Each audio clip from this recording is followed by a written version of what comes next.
अस्सलाम वालेकुम गाइस। आज जो है वो हमारा नेक्स्ट टॉपिक है न्यूक्लियर फिज़िक्स का। लास्ट टाइम हमने एएमयू एटॉमिक मास यूनिट के बारे में पढ़ा था और हमने ये देखा था लास्ट में बिल्कुल कि हमारे पास जो हमारे पास कार्बन एटम है, कार्बन एटम है, वो हमारे पास एएमयू के बराबर है, क्योंकि हम एएमयू को कैसे डिफाइन करते हैं कि मास of one atom of carbon divided by 12। तो उसका क्या मतलब हुआ कि अगर आप वन एटम ऑफ कार्बन ले रहे हैं तो उसका मास जो है वो इन एटॉमिक मास यूनिट्स वो हमारे पास 12 एएमयू के बराबर होगा। और 1 एएमयू किसके बराबर है? इसके बराबर है इन किलोग्राम। तो इस तरह से आपको जिस भी पार्टिकल का मास किलोग्राम में गिवन है, आप उसके मास को जो है वो एटॉमिक मास यूनिट की फॉर्म में चेंज कर सकते हैं। जैसे mass of proton, mass of neutron, mass of electron में लिखा हुआ है, मैंने पहले लिख लिया कि बस इसमें कोई इतना ज़्यादा मुश्किल चीज़ें नहीं है, तो बहुत बेसिक सी चीज़ें हैं जो आप एफएससी में पढ़ लेते हैं, तो ये कन्वर्जन करना कोई इतना मुश्किल काम नहीं है। लेकिन आपको बस पता होना चाहिए कि मास ऑफ इलेक्ट्रॉन, प्रोटॉन या न्यूट्रॉन या एटॉमिक मास यूनिट किसके बराबर है।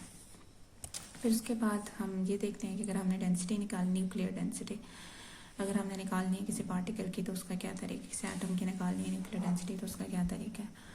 तो बेसिकली आपके पास दो हैं, इनमें से एक मैं सॉल्व करूँगी और एक आप जो है वो खुद सॉल्व करेंगे। तो मास ऑफ कार्बन जो है, कार्बन 12, उसका मास इसके बराबर है एक एटम का, ठीक है। और रेडियस के लिए मैंने आपको बताया था कि हम ये फार्मूला यूज़ करते हैं, ए जो है वो आपके पास मास नंबर होता है। तो कार्बन का मास नंबर 12 है, ये पुट करके, और आर की वैल्यू 1.2 × 10⁻⁻15 है, इसको यूज़ करके हमने रेडियस निकाल लिया।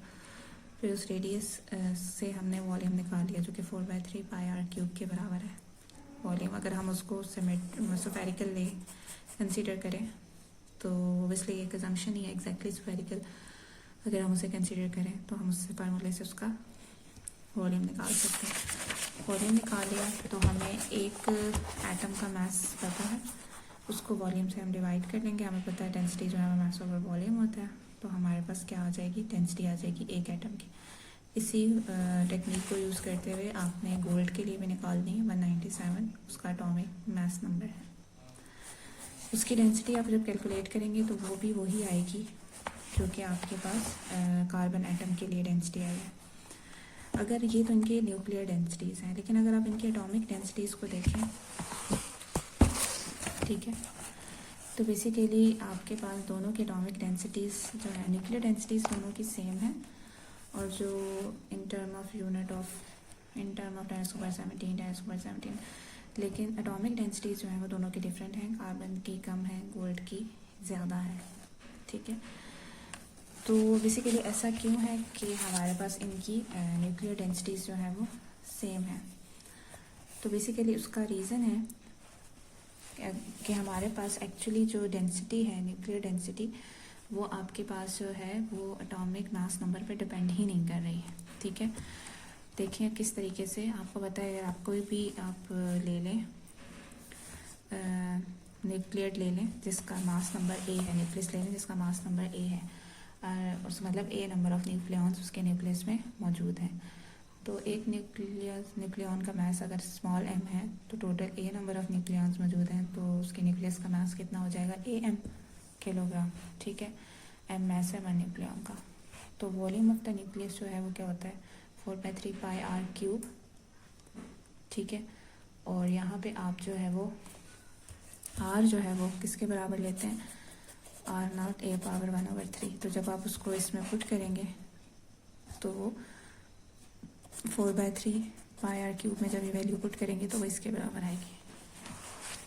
और फिर उसके बाद आप डेंसिटी मास ओवर वॉल्यूम से निकालते हैं, तो आपके पास मास जो है वो am है, न्यूक्लियस का मास, और जो आपके पास वॉल्यूम है वो इसके बराबर था, तो a से कैंसिल हो जाएगा।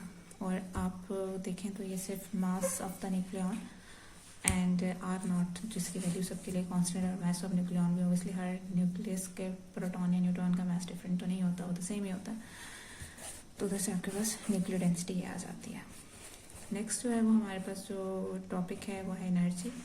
तो इसमें आपको पता चाहिए कि न्यूक्लियर फिजिक्स के अंदर यूनिट ऑफ एनर्जी जो है वो इलेक्ट्रॉन वोल्ट है, और अगर लार्जर यूनिट यूज़ करना हो तो आप kilo electron volt, mega electron volt use कर लेते हैं। वैसे सिस्टम इंटरनेशनल यूनिट जो है वो एनर्जी का वो जॉल है, लेकिन सिस्टम इंटरनेशनल यूनिट हम न्यूक्लियर फिजिक्स में यूज़ नहीं करते।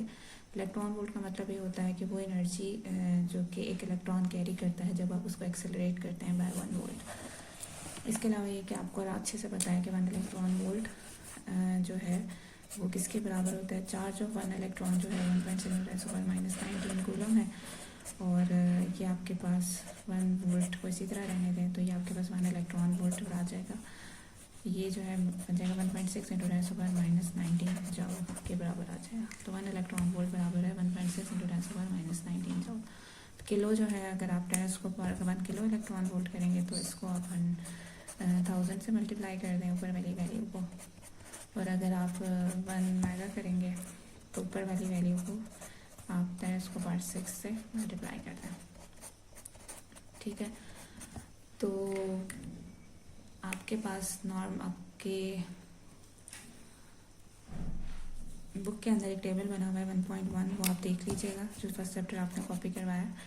उसके अंदर जो है वो कॉमनली इनकाउंटर्ड एनर्जीज का एक टेबल बना हुआ है जिसमें thermal energy of the molecule room temperature के ऊपर उनकी क्या एनर्जी होती है इम्पॉर्टेंट है।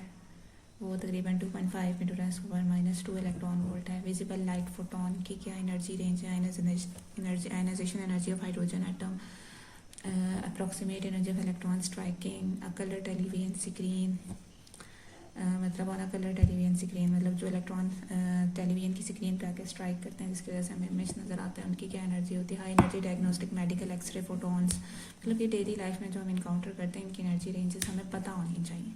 ये इलेक्ट्रॉन वोल्ट से स्टार्ट होकर टेरा इलेक्ट्रॉन वोल्ट तक जाती है। टेरा इलेक्ट्रॉन वोल्ट में तो खैर फिर जब आपके पास गैमा बीटा अल्फा डिके होता है, फिर उसके पास कॉस्मिक रेज एनर्जीज बहुत ज़्यादा है। ठीक है, तो ये एनर्जी यूनिट्स जो हैं जो भी हमने ऊपर निकाले हैं वो एटॉमिक मास यूनिट के साथ हम उससे रिलेट कर सकते हैं through mass energy relation E=mc²। मतलब ये कि आपके पास 1 एटॉमिक मास यूनिट आपको पता है कि कितने kg के बराबर है, तो अगर आप उसे c² से मल्टीप्लाई कर देंगे, c की वैल्यू क्या है 3 × 10⁸ मीटर/सेकेंड, उससे अगर आप मल्टीप्लाई कर देंगे तो आपके पास मतलब 1 AMU को अगर आप 1 AMU का जो मास है इन kg जो 1.66 × 10⁻⁻27 है, जो भी मैंने यहाँ पे आपको स्टार्ट में बताया था, इस मास को अगर आप c² की वैल्यू के साथ मल्टीप्लाई कर देंगे तो आपके पास किलोग्राम को ऑब्वियसली जब आप c की वैल्यू c जो है मीटर/सेकेंड है c² क्या हो जाएगा मीटर²/सेकेंड²। तो ठीक है, तो ये किस चीज़ का यूनिट बन जाएगा मीटर²/सेकेंड²। तो ये अगर आप देखें तो ये एनर्जी का यूनिट है, और एनर्जी का यूनिट होता है सिस्टम इंटरनेशनल यूनिट जॉल। मतलब जब आप 1 AMU के मास को इन kg को आप c² से मल्टीप्लाई करेंगे तो आपके पास एनर्जी आ जाएगी इन जॉल्स, एनर्जी की कुछ वैल्यू आ जाएगी इन जॉल। और अगर आप जॉल में आ गई और अगर आपने उसे इलेक्ट्रॉन वोल्ट में चेंज करना है तो आप सिंपली उसको 1/6 × 10⁻⁻19 से डिवाइड कर दें तो वो आपके पास इलेक्ट्रॉन वोल्ट में आ जाएगी। तो ये एक बहुत इंपॉर्टेंट जो है वो रिलेशन है, ये आपको लाजमी पता होना चाहिए। न्यूक्लियर फिजिक्स में ये बहुत ज़्यादा यूज़ होता है क्योंकि एक्चुअली हम लोग जो है वो मास हो गया, मोमेंटम हो गया, एनर्जी हो गया, वो सब कुछ न्यूक्लियर फिजिक्स के अंदर, पार्टिकल फिजिक्स के अंदर इलेक्ट्रॉन वोल्ट यूनिट की फॉर्म में लिखते हैं, इवन मास पे। तो ये आपके पास 1 AMU बराबर आएगा 1931 so dark 931.47 mega electron volt. मतलब ये बड़ा इंपॉर्टेंट चीज़ है, ये आपको याद होनी चाहिए। 1 AMU = 931.47 मेगा इलेक्ट्रॉन वोल्ट। इसको तकरीबन 931.5 मेगा इलेक्ट्रॉन वोल्ट से हम कर देते हैं। अगर हम चार्ज की बात करें तो रदरफोर्ड ने जब अल्फा पार्टिकल की स्कैटरिंग की एक्सपेरिमेंट परफॉर्म किया था, उसने ये कंक्लूजन किया कि जितना भी पॉजिटिव चार्ज है एटम के ऊपर वो एक सेंट्रल रीजन न्यूक्लियस के अंदर कन्फाइंड है सॉरी। तो जब later on alpha particle and x के स्कैटरिंग हुई फ्रॉम द एटम तो ये पता चला कि जो number of unit charge on the nucleus of any atom is approximately half of its weight. मतलब ये पता चला कि जो हमारे पास नंबर ऑफ यूनिट चार्ज जो न्यूक्लियस के ऊपर होता है किसी भी एटम के, वो तकरीबन उसके एटॉमिक वेट के हाफ होता है। ठीक है, half of its atomic weight. तो रदरफोर्ड ने फिर ये कंक्लूड किया कि प्रोटॉन जो है वो आइडेंटिकल है विद द हाइड्रोजन आयन, मतलब अगर आप उसमें से हाइड्रोजन में से इलेक्ट्रॉन रिमूव कर दें तो पीछे उस न्यूक्लियस में प्रोटॉन ही रह जाता है। उसने कहा प्रोटॉन आइडेंटिकल है with hydrogen ion that carry a single positive charge, obviously क्योंकि आपने उसमें से इलेक्ट्रॉन निकाल लिया।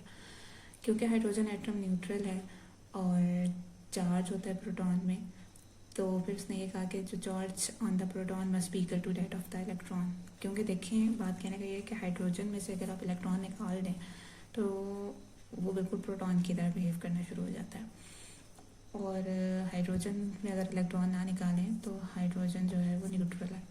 तो इसका मतलब ये है कि वो जो एक इलेक्ट्रॉन हम निकाल रहे हैं जिसकी वजह से, जिसको डालने से चार्ज बैलेंस हो रहा है और वो न्यूट्रल हो रहा है, और जिसको निकालने से न्यूक्लियस के ऊपर पॉजिटिव चार्ज आ रहा है, सॉरी एटम के ऊपर पॉजिटिव चार्ज आ रहा है, तो इसका मतलब ये है कि आयन के ऊपर पॉजिटिव चार्ज आ रहा है।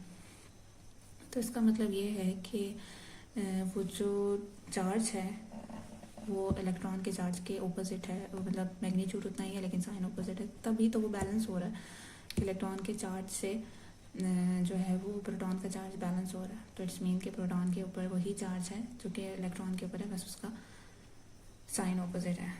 तो क्योंकि अल्फा पार्टिकल जो कि रदरफोर्ड ने बाहर करवाए थे वो हीलियम न्यूक्लियस था, तो हीलियम एटम जो है वो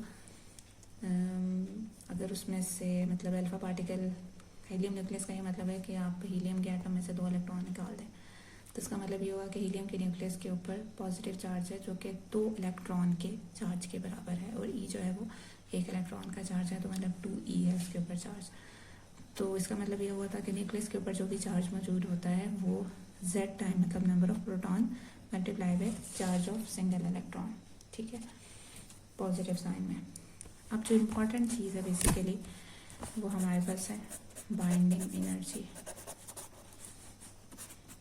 जो बेसिकली अभी तक हमने जितनी भी चीज़ें पढ़ी हैं वो सब जो है वो बिल्कुल बेसिक थी, और मतलब उसमें कोई इतनी ज़्यादा उस तरह की चीज़ें नहीं थी। अब हमारे पास जो चीज़ आ रही है वो मेन थोड़ा सा पॉइंट है। वैसे तो बाइंडिंग एनर्जी भी आप लोगों ने पढ़ा होता है क्या होता है, तो यहाँ पे हम डिफरेंट टर्म्स डिफाइन करेंगे, जैसे mass defect, packing fraction, nuclear binding energy per nucleon, और फिर हम उनको प्लॉट भी करेंगे। पैकिंग फ्रैक्शन में हम प्लॉट करेंगे ए मास नंबर को और पैकिंग फ्रैक्शन को, और उस कर्व को हम कहते हैं पैकिंग फ्रैक्शन कर्व, और फिर फ्यूजन को भी हम इसके रिस्पेक्ट से जो है वो डिस्कस करेंगे। सबसे पहले मास ऑफ द एटम जो है वो हमें पता है, मास, सबसे पहले हम मास डिफेक्ट को कंसिडर करते हैं। मास डिफेक्ट क्या है, ठीक है। तो जो हमारे पास मास होता है एटम का वो कंसनट्रेटेड होता है इन the nucleus which is at the centre of the atom, और हमें पता है न्यूक्लियस के अंदर प्रोटॉन है, न्यूट्रॉन है। तो और हमने ये भी देखा है कि मास ऑफ न्यूक्लियस जो है वो हमेशा लेस होता है as compare to the sum of the masses of the nucleons, मतलब अगर आप सारे न्यूक्लियॉन्स का मास को ऐड करें तो वो मास ऑफ न्यूक्लियस से हमेशा कम आता है, मतलब सॉरी मास ऑफ न्यूक्लियस हमेशा कम आता है to the sum of the masses of all nucleon present in the nucleus. तो ये डिफरेंस क्यों आता है, तो ये जो डिफरेंस है जिसमें आप सारे न्यूक्लियॉन्स के मास को इंडिविजुअली ऐड करते हैं और जो न्यूक्लियस का मास है उसको मेजर करते हैं, तो दोनों में जो डिफरेंस है उसे हम मास डिफेक्ट कहते हैं। तो अगर आपके पास सपोज एक m मास है एक न्यूक्लियस का जिसके अंदर z number of proton and number of neutron है, और ये उसका मास है, ठीक है। तो मास डिफेक्ट को आप ऐसे डिफाइन करेंगे कि न्यूक्लियस के अंदर जितने प्रोटॉन हैं उनके मास को ऐड करें, न्यूक्लियस के अंदर जितने न्यूट्रॉन हैं उनके मास को ऐड करें, और वो मास जो वैसे ओवरऑल न्यूक्लियस का है, ठीक है, इनको माइनस कर लें तो ये आपके पास मास डिफेक्ट आ जाता है। तो आपको पता है कि जो नंबर ऑफ न्यूट्रॉन होते हैं वो a माइनस z के बराबर होते हैं, ठीक है। तो it is convenient to introduce the mass of z atomic number into a right hand side of equation, so it becomes this। हमारे पास इस तरीके से भी आप इसे लिख सकते हैं, क्योंकि मास ऑफ प्रोटॉन हम कहते हैं कि वो हमारे पास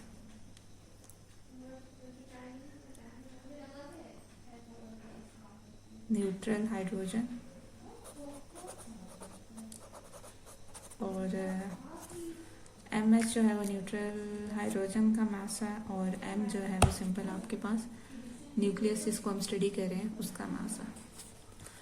अब अगर हम किसी का मास इफेक्ट कैलकुलेट करना चाहें, लेट्स सपोज हाइड्रोजन का आइसोटॉप है ड्यूट्रियम, जिसके अंदर एक प्रोटॉन एक न्यूट्रॉन है, तो हम ये एक्सपेक्ट करते हैं कि जो मास ऑफ ड्यूट्रियम है वो, क्योंकि उसके न्यूक्लियस का जो मास है, अच्छा हमने इसलिए ये किया है क्योंकि हमने z atomic electrons in the right hand side, क्योंकि ओबियसली जितने प्रोटॉन होते हैं उतने ही न्यूट्रॉन भी होते हैं, सॉरी इलेक्ट्रॉन्स भी होते हैं, न्यूट्रॉन नहीं होते हैं, इलेक्ट्रॉन्स भी होते हैं न्यूक्लियस के अंदर। तो ZMH से ये फ़ायदा हो जाता है, लिखने से ये मकसद हो जाता है कि आपके पास इलेक्ट्रॉन, क्योंकि आप MP लेते हैं तो फिर हम सिर्फ प्रोटॉन का मास ले रहे होते हैं, तो अगर हम MH ले लें, अच्छा अब इसमें और इस फार्मूले में थोड़ा सा डिफरेंस है, क्योंकि मैं अगर इसको यूँ लिख लूँ, इसको M' लिख लूँ, इसको M, तो इसमें इन दोनों फार्मूलाज में बेसिकली डिफरेंस जो है वो ये है कि इसके अंदर हमने सिंपल न्यूक्लियस की बात की है, तो इसमें हमने न्यूक्लियस के अंदर जो प्रोटॉन है, जो न्यूट्रॉन है, और फिर जो न्यूक्लियस का मास है M⁻, उसको हमने माइनस किया। इसके अंदर जो है वो हमने ओवरऑल पूरा एटम ले लिया है, मतलब हमने एटम को किस तरीके से इंक्लूड किया है, क्योंकि अब एटम को इंक्लूड करना है, इसका मतलब ये है कि हमने इलेक्ट्रॉन्स का मास इंक्लूड करना है।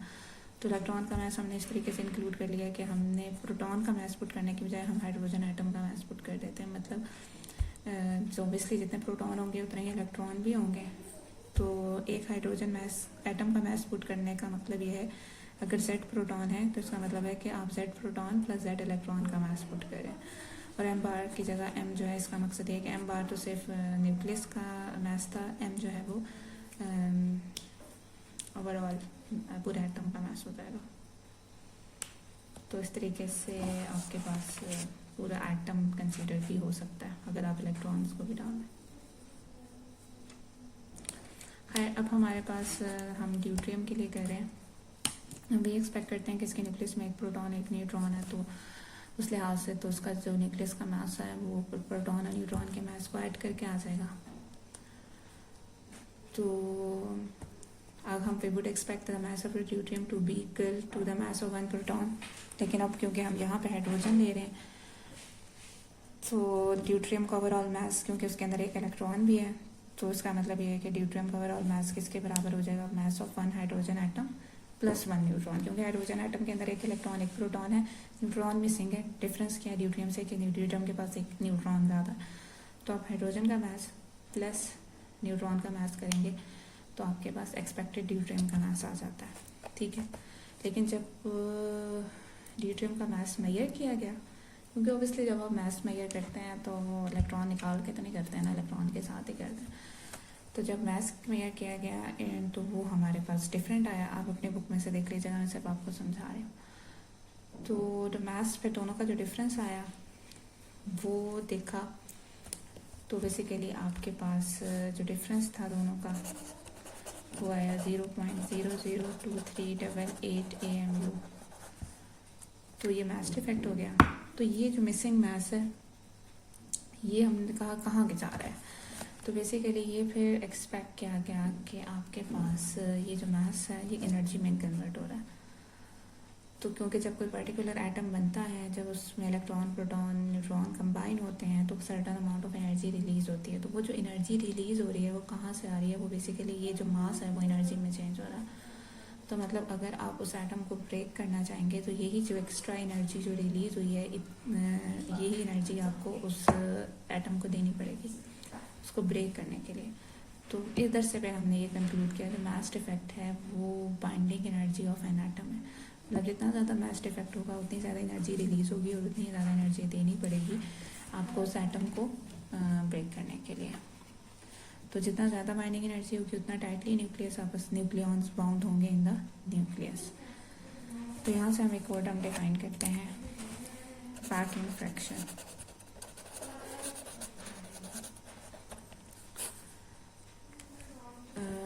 मास इफेक्ट से हमें न्यूक्लियर स्टेबिलिटी के बारे में कुछ ज़्यादा चीज़ें नहीं पता चलती, ये बड़ा मिसलीडिंग है। अगर हम ये कहें कि हायर मास इफेक्ट का मतलब ये है कि more tightly bound nucleus exist in the nucleus. मिसाल के तौर पे अगर आप मास इफेक्ट हीलियम का मेजर करें और आप यूरेनियम का मेजर करें तो जो ये हीलियम का मास इफेक्ट है वो उसकी जो एनर्जी आती है मास इफेक्ट को जब आप एनर्जी में चेंज करते हैं, क्योंकि अभी हमने पीछे देखा है ना कि 1 AMU जो है वो 931.47 मेगा इलेक्ट्रॉन वोल्ट है। तो जब आप उसको मास इफेक्ट को एटॉमिक मास यूनिट मेजर करते हैं, फिर आप उसको 931.47 मेगा इलेक्ट्रॉन वोल्ट से मल्टीप्लाई करके उस मास को आप एनर्जी में चेंज करते हैं, तो वहाँ से बाइंडिंग एनर्जी आ जाती है तो मास इफेक्ट से। ठीक है, तो आप मास इफेक्ट हीलियम का लें, उसे बाइंडिंग एनर्जी में चेंज करें, मतलब किससे 931.47 मेगा इलेक्ट्रॉन वोल्ट। शर्त यह है कि जो आपने मास इफेक्ट मेजर किया वो एटॉमिक मास यूनिट में किया हुआ है। और इसी तरह आप यूरेनियम का एटॉमिक मास इफेक्ट लें एंड देन फिर उसकी बाइंडिंग एनर्जी निकालें। तो जो आपके पास हीलियम है उसकी बाइंडिंग एनर्जी तकरीबन 2.4 समथिंग आती है और यूरेनियम की बाइंडिंग एनर्जी 40.9 है। तो यूरेनियम की तो बाइंडिंग एनर्जी बहुत ज़्यादा है एज़ कम्पेयर टू हीलियम, तो फिर तो यूरेनियम को बहुत स्टेबल होना चाहिए एज़ कम्पेयर टू हीलियम, लेकिन हीलियम ज़्यादा स्टेबल है एज़ कम्पेयर टू यूरेनियम। तो फिर यहाँ से ये कंक्लूड किया गया कि भाई बाइंडिंग एनर्जी सिर्फ हमें स्टेबिलिटी के बारे में नहीं बताती, कुछ मिसलीडिंग है यहाँ पे, और वाकई ऐसा था। एक्चुअली आपके पास बाइंडिंग पैकिंग फ्रैक्शन एक टर्म को इंट्रोड्यूस करवाया आस्टन ने इन 1926, जो हमें बेटर इन्फॉर्मेशन दे रही है अबाउट द न्यूक्लियर स्टेबिलिटी। तो उसने पैकिंग फ्रैक्शन की टर्म इंट्रोड्यूस कराई, उसका होता है atomic mass minus mass number divided by mass number. तो बेसिकली इन अदर वर्ड आप ये कह सकते हैं कि मास डिफेक्ट डिवाइडेड बाय ये, क्योंकि मास नंबर हम ए लेते हैं, एटॉमिक मास एटम का जो मास है और उसमें से आप मास नंबर को माइनस कर लें डिवाइडेड बाय, तो मास डिफेक्टिव है, मतलब ये फार्मूला है बेसिकली आपके पास मास डिफेक्ट पर न्यूक्लियॉन्स, क्योंकि ए जो है नंबर ऑफ न्यूक्लियॉन्स होते हैं। तो यहाँ से ये पता चला कि जितनी वैल्यू स्मॉल होती है पैकिंग फ्रैक्शन की, उतना ज़्यादा एटम जो है वो स्टेबल होता है एंड वाइस वर्सा। तो मास डिफेक्ट पर नंबर ऑफ न्यूक्लियॉन्स, तो वैल्यू स्मॉलर द वैल्यू में द मोर स्टेबल इस तरीके से प्लॉट ऑफ। फिर आपको एक प्लॉट है, बेसिकली प्लॉट काफ़ी ज़्यादा इम्पॉर्टेंट है। इसमें आप packing fraction versus mass number का आपने ग्राफ बनाया। तो ये ग्राफ आपको ये बता रहा है कि जो लाइटर न्यूक्लियाई हैं, मतलब मास नंबर यहाँ पे जाते हुए इंक्रीज कर रहा है ना, तो जो लाइटर न्यूक्लियाई हैं जैसे आपके पास हाइड्रोजन के आइसोटोप, प्रोटियम, ड्यूट्रियम, उनकी जो पैकिंग फ्रैक्शन है वो काफ़ी लार्ज है।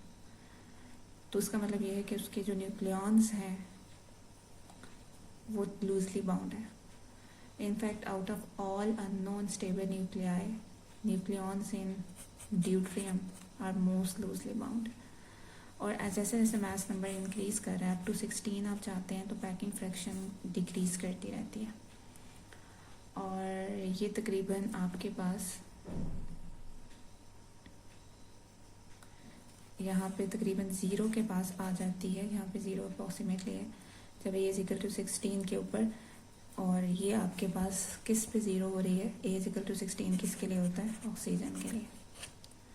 और फिर फर्दर जब आप ए की वैल्यू को इंक्रीज़ करते हैं 16, ए की वैल्यू 16 और 180 के बीच में जो है वो पैकिंग फ्रैक्शन जो है वो आपके पास उसकी वैल्यू नेगेटिव होना शुरू हो जाती है। ठीक है, मतलब यहाँ पे कहीं ज़ीरो है पैकिंग फ्रैक्शन की वैल्यू, सॉरी यहाँ पे एटॉमिक मास 16 है, इसलिए ज़ीरो तो नहीं हो सकता। यहाँ पे कहीं एटॉमिक मास 16 है जहाँ पे पैकिंग फ्रैक्शन ज़ीरो आ रही है, जो ऑक्सीजन के लिए था। तो फिर उसके बाद जब फर्दर आपने इंक्रीज़ की तो ये वैल्यू ज़ीरो से नीचे आ गई, मतलब नेगेटिव होना शुरू हो गई। ठीक है, तो आपके पास ए से 180 के बीच में, ए 16 से 180 के बीच में आपके पास जो पैकिंग फ्रैक्शन है वो नेगेटिव है। तो उसका मतलब ये हुआ कि न्यूक्लियर बहुत स्ट्रांगली बाउंड है, न्यूक्लियॉन्स जो है नॉन न्यूक्लियस। और there is a flat minimum for 6, मतलब बेसिकली आपके पास 6 से लेके 80 तक तो बिल्कुल ही मिनिमम है। नेगेटिव फ्रैक्शन का एक मतलब ये भी है कि उनके न्यूक्लियस को ब्रेक करने के लिए आपको एनर्जी देनी पड़ेगी। और 180 से ऊपर अगर आप चले जाएं तो पैकिंग फ्रैक्शन फिर से पॉजिटिव हो जाती है एंड इसलिए आपके पास न्यूक्लियस मोस्टली अनस्टेबिलिटी की तरफ जाना शुरू हो जाते हैं। ठीक है, आप अपना ग्राफ बुक में देख लीजिएगा। इस ग्राफ का यही मतलब है कि जितनी ज़्यादा पैकिंग फ्रैक्शन जो है वो आपके पास कम होगी उतना ज़्यादा जो है वो स्टेबल होगा। जितना ज़्यादा आपके पास पैकिंग फ्रैक्शन ज़्यादा होगी उतने अनस्टेबल होगा। तो अगर आप फ्यूजन एंड फिजन को देखें तो फ्यूजन और फिजन को भी आप पैकिंग फ्रैक्शन करके एक्सप्लेन कर सकते हैं कि आपके पास जो ईच न्यूक्लियस जो है तो हर अपनी पैकिंग फ्रैक्शन को कम करने की कोशिश करता है ताकि वो स्टेबिलिटी की तरफ जाए। अगर दो न्यूक्लियाई फ्यूज़ कर रहे हैं तो हैवी न्यूक्लियस बनाने के लिए, जैसे यहाँ पे आपके पास इधर ग्राफ में ऑब्वियसली उनकी बहुत ज़्यादा हाई पैकिंग फ्रैक्शन है, तो ये फ्यूज़ करके हैवियर न्यूक्लियस की तरफ आने की कोशिश करेंगे, उन न्यूक्लियस की तरफ आने की कोशिश करेंगे जो कि जिनकी पैकिंग फ्रैक्शन इनके मुकाबले में कम है, तो इसीलिए लाइटर न्यूक्लियाई फ्यूज़ करते हैं। इसी तरह हैवी न्यूक्लियस जिनकी पैकिंग फ्रैक्शन ज़्यादा है वो भी इन की तरफ आने की कोशिश करते हैं ब्रेक होके, ताकि उनकी पैकिंग फ्रैक्शन कम हो, इसीलिए होता है। तो फिर अगला हमारा जो टॉपिक है वो है बाइंडिंग एनर्जी पर न्यूक्लियॉन।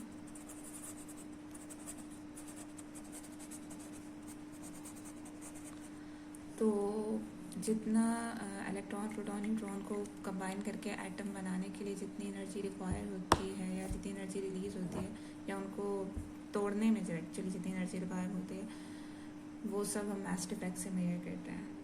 तो जितनी एनर्जी न्यूक्लियॉन को बाउंड रखने के लिए किसी बाउंड स्टेट में रिक्वायर होती है उसे हम binding energy of the nucleus कहते हैं।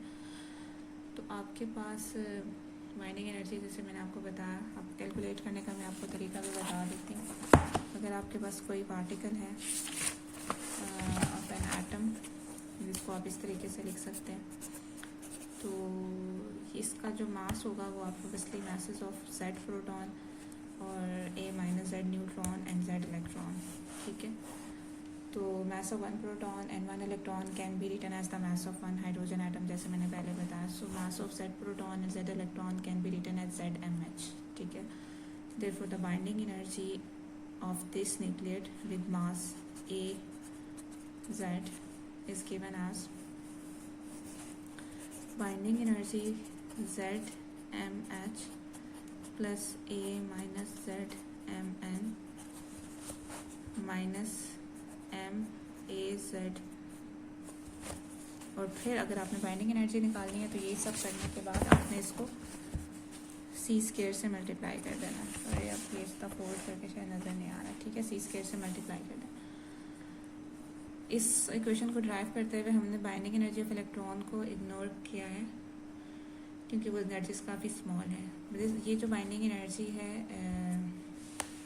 जैसे मैंने आपको बताया कि अगर आप मैथ्स मेजर करेंगे तो वो AMU में आएगा एंड देन फिर अच्छा होता ये है कि बेसिकली आपके पास ये तो बेसिक फार्मूला है ना, ये तब होता है जब आप मैथ्स kg में लें, ठीक है, और फिर स्पीड ऑफ लाइट लें c जो है वो मीटर पर सेकंड में है उसको करेंगे, फिर आपके पास जो बाइंडिंग एनर्जी आएगी वो जॉउल्स में आएगी। ठीक है, अगर आप मैथ्स kg में ले रहे हैं जॉउल्स में आएगी, फिर आप उसे एटॉमिक मास यूनिट में चेंज करेंगे, फिर आप एटॉमिक मास यूनिट में जब आप उसे चेंज करेंगे फिर आप उसे एटॉमिक मास यूनिट में चेंज करें, या तो फिर आप जो है दूसरा तरीका ये है कि आप इन सब को एटॉमिक मास यूनिट में ले लें और बजाय सी स्क्वायर से मल्टीप्लाई करने के बजाय आप 931.47 जैसे मैंने आपको पहले बताया था कि 931.47 से मल्टीप्लाई करके आप बाइंडिंग एनर्जी निकाल लें। ठीक है, तो बाइंडिंग एनर्जी पर न्यूक्लियॉन क्या है कि आप नंबर ऑफ न्यूक्लियॉन से उसे डिवाइड कर दें।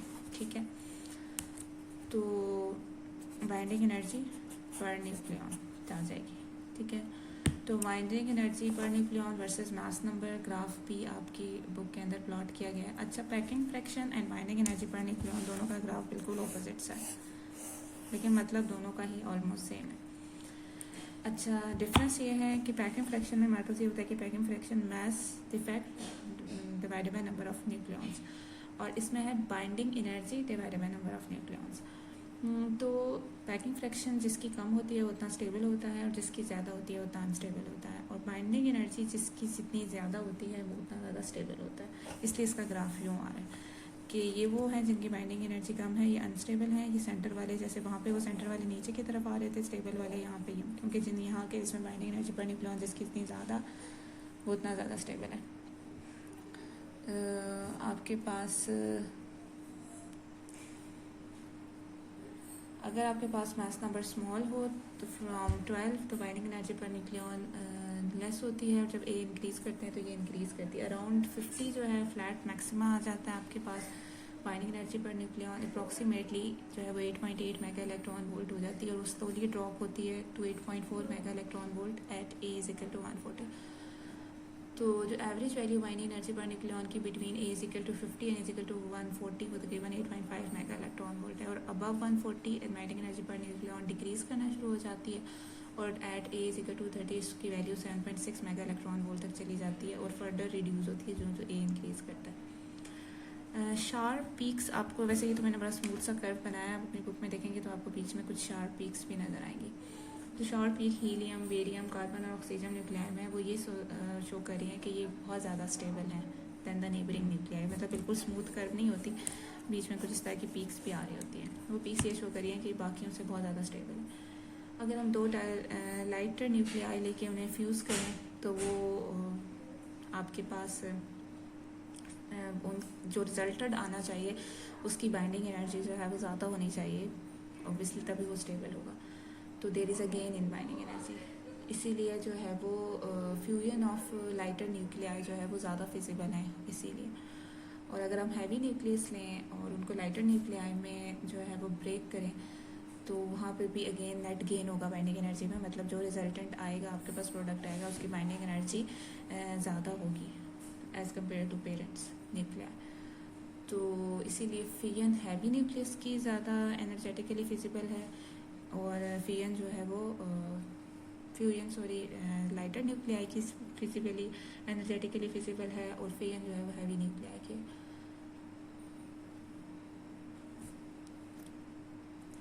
ओके, तो बेसिकली आज के लिए इतना काफ़ी है। आप सारा टेक्स्ट जो है वो अपने चैप्टर का 1.5 तक आपने रीड कर लेना है। नेक्स्ट में हम लोग जो है मैग्नेटिक मोमेंट के बारे में पढ़ेंगे। ये मैंने आज ये वाला चैप्टर, ठीक है, बाकी नेक्स्ट हम उसमें पढ़ेंगे।